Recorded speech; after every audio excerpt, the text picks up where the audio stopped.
How you doing, Pierre? Hey, Stephen, how are you? Yeah, really good. Really, really love these movies. Oh, I'm gonna begin by asking when sort of I just wanted to know really about when the kind of this idea for the kind of sequel sort of came around to kind of obviously you had a lot of great cast to kind of entice and bring back in. You had to justify making that second film, so you had to feel really happy with the new idea. Do you remember kind of when that breakthrough came when you thought, right, I think we've got it?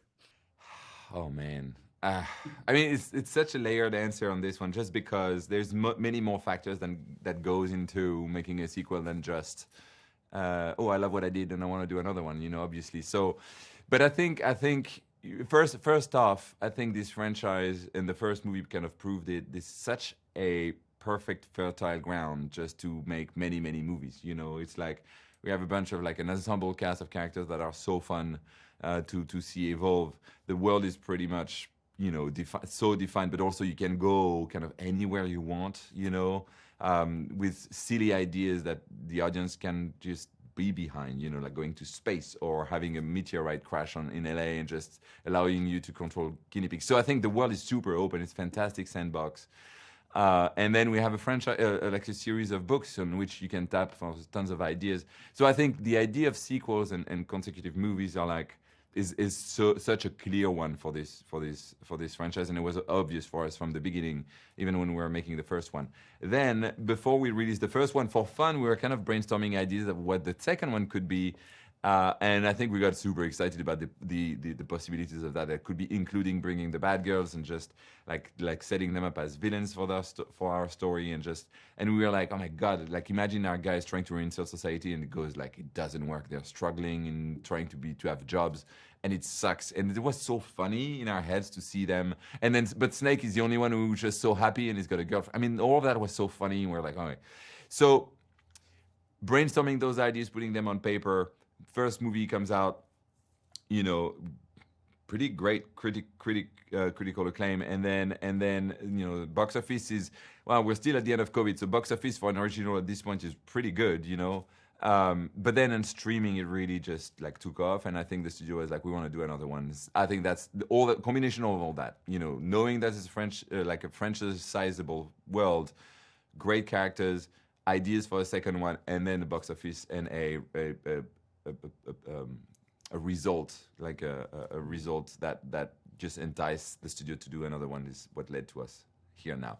Yeah, because I mean, you mentioned kind of going to space and all the kind of different amazing kind of set pieces you can do. Because one of the things I love about this film is it feels like a bit of a throwback to some of the kind of 90s action movies I loved when I was a kid. But obviously, Yeah, unlike them, you can do, because it's an animation, it's kind of yeah, limitless. You can do, yeah, whatever your mind conjures up, you can just create. How yep. enjoyable is that freedom to have as an artist to be able just to think of an idea and just do it? I mean, that's why I'm doing this, man. That's literally why. Of course, it's the best thing ever, because to your point, animation is limitless. The only frustrating thing is like you have like making a choice is also like giving up on other choices. You know what I mean? Like it's like you're just okay, we're going in that direction, and then another filmmaker, another studio is gonna release something, and you're like, oh my god, this is so cool, this is super shiny, I love this too, I want to do this, and I want to. So, but you have to just choose. You chose a lane, and you stick to it.